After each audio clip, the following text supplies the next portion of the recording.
আমরা মোবাইল থেকে মোবাইলে তথ্য আদান-প্রদানের জন্য শেয়ার ইট, শেয়ারমি, ব্লুটুথ ইত্যাদি অ্যাপগুলো ব্যবহার করি। তবে যখনই মোবাইল টু কম্পিউটার অথবা কম্পিউটার টু মোবাইলে তথ্য আদান-প্রদানের দরকার হয়, তখনই ব্যাপারটা কঠিন হয়ে দাঁড়ায় অনেকের কাছে। তবে বিষয়টি খুব বেশি কঠিন নয়। আজকে দেখব কীভাবে সফটওয়্যার ব্যতীত একটি ডাটা কেবলের মাধ্যমে খুব সহজ উপায়ে মোবাইল টু কম্পিউটার এবং কম্পিউটার টু মোবাইলে ডাটা ট্রান্সফার করা যায়। তাহলে চলুন ভিডিওটি শুরু করা যাক। ডাটা ট্রান্সফারের জন্য আমাদের প্রয়োজন হবে একটি স্মার্টফোন ও একটি ডেস্কটপ অথবা ল্যাপটপ এবং একটি কেবল। এটি অবশ্যই আলাদা কোনো কেবল নয়, আমাদের ব্যবহৃত মোবাইল চার্জিং কেবল। আচ্ছা, প্রথমত আমরা মোবাইলের সাথে পিসি কানেক্ট করার জন্য আমাদের ইউএসবি কেবলটির ইউএসবি পোর্ট অংশ ল্যাপটপের সাথে কানেক্ট করব অথবা পিসির সাথে কানেক্ট করব এবং চার্জিং অংশ মোবাইলের সাথে কানেক্ট করব। কানেক্ট করার পরে আমরা একটা নোটিফিকেশন অনুভব করব, ল্যাপটপের ভিতরে একটা নোটিফিকেশন আসবে এবং ফোনের ভিতরে একটা নোটিফিকেশন আসবে। নোটিফিকেশন ফোনের ভিতরে ডিসপ্লে অংশ আসতে পারে এবং যদি ডিসপ্লে অংশ না আসে তাহলে উপরে নোটিফিকেশন বারটা আমরা চেক করব।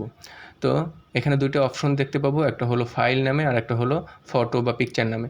আমরা যে কোনো একটা সিলেক্ট করব। যদি ফাইল হিসেবে ট্রান্সফার করতে চাই তাহলে আমরা ফাইল সিলেক্ট করব এবং ফটো ভিডিওসে ক্লিক করলে ফটো এবং ভিডিওসগুলো সরাসরি দেখে আমরা ওখান থেকে সিলেক্ট করতে পারবো, ট্রান্সফার করতে পারবো। ওকে, এজন্য আমরা প্রথমত আমাদের দিস পিসিতে এন্ট্রি করব। এন্ট্রি করার পরে দেখেন এখানে নর্মালি এই অপশনটা থাকে না। যখন আপনি মোবাইলের সাথে পিসি কানেক্ট করবেন তখন এই অপশনটা থাকে না। এটা আমার ফোনের একটা ড্রাইভ দেওয়া আছে এখানে, যেহেতু ফোনের সাথে আমি পিসি কানেক্ট করছি সেক্ষেত্রে এই অপশনটা আসছে। আদারওয়াইজ কিন্তু এখানে এই তিনটে অপশনই থাকতো, আমার হার্ড ডিস্কটাই এখানে এই তিনটে ড্রাইভই থাকতো।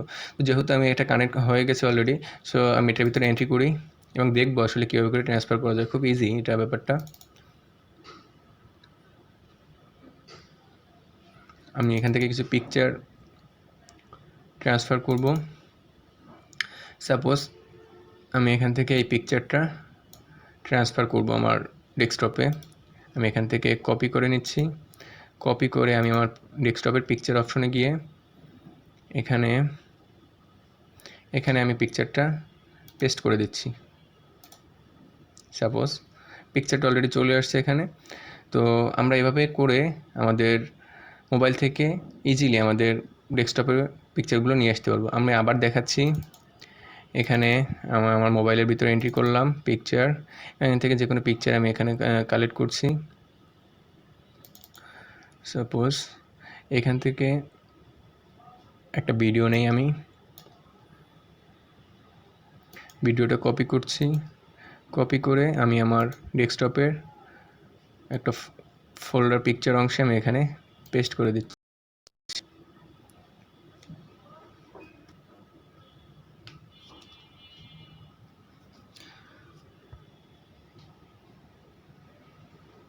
ওকে, ইতিমধ্যে আমাদের এখানে ভিডিওটা চলে আসছে। এখন আমরা দেখব কিভাবে ফোন থেকে কোনো ইনফরমেশন বা কোনো ডেটা ডিলিট করে ডিরেক্ট আমরা আমাদের কম্পিউটারে নিয়ে আসতে পারবো। সেক্ষেত্রে আমরা কী করব, ফোনে এন্ট্রি করব, পিকচার যে কোনো আমি ভিডিও অথবা পিকচার এখান থেকে সিলেক্ট করতে পারবো।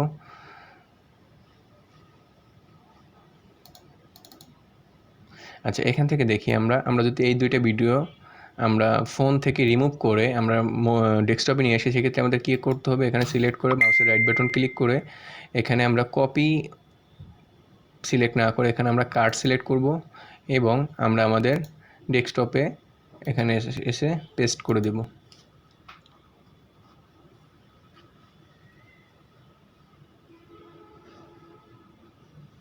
ওকে, অলরেডি দুইটা ভিডিও এখানে চলে আসছে। আমরা এখন একটু চেক করব যে আসলে আমাদের মোবাইলের ভিতরে এই ভিডিও দুইটা এখনও আছে কিনা।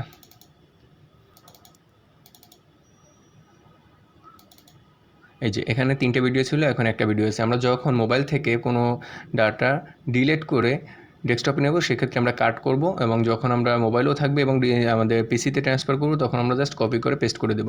ওকে ফাইন, এটা চলে গেল। দেন আমরা দেখব যে কীভাবে পিসি থেকে মোবাইলে ডেটা ট্রান্সফার করা যায়। পিসি থেকে মোবাইল ডেটা সেম ওয়েতে আমরা জাস্ট পিসি থেকে মোবাইলে ডেটা ট্রান্সফার করব। সাপোজ আমি এখানে পিসির পিকচার থেকে এখান থেকে আমি কিছু পিকচার নিচ্ছি। এখান থেকে আমি 3টে পিকচার নিচ্ছি, copy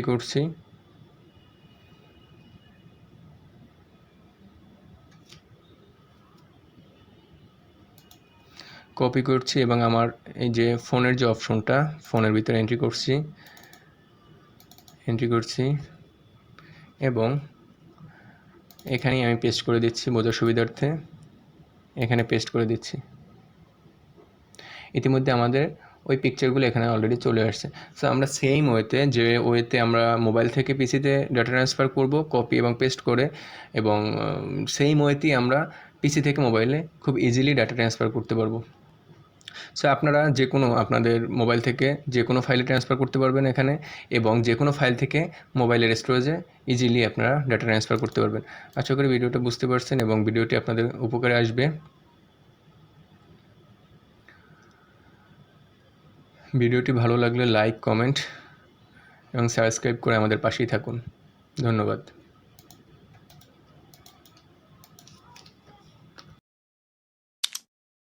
Subscribe to my channel.